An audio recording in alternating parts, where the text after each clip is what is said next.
standing in the Goulburn Valley. This year's seen a lot of flooding in a number of different districts through Victoria, New South Wales and Queensland.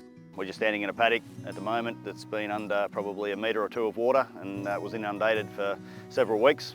Areas that were probably inundated for up to 6 weeks. While it was looking like a terrific year, the flood has definitely taken the shine off. This flood event in October 2022 was probably one of the largest on record.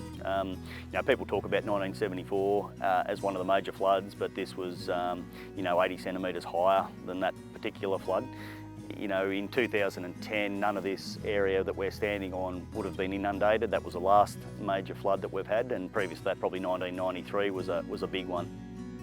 This year, where we're standing here, the flood water would have been, roaring over this paddock at this sort of height. We're on a bit of a bank here, and so you move off into some of the lower areas through the paddock, and it would have been 2 or 3 metres underwater. And just because the amount of water moving down the river systems and the frequency of the rain after the flood event meant that the rivers were held at high levels for extended period of time, and in actual fact they're still high 6 weeks after the event.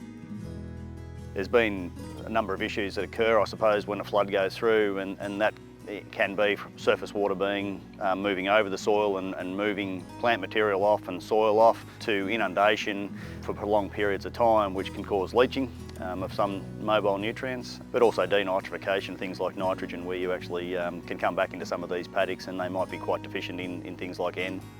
Once the clean-up and everything else is done and the harvest is off, it's really about resetting and starting the process of the journey, I suppose, into next year's cropping system.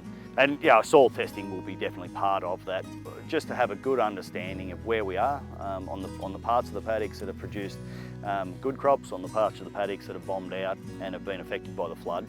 It's really just trying to get a good understanding across the landscape to see what needs to be applied and where, so that the dollar spent is going to be, get the best return on that money.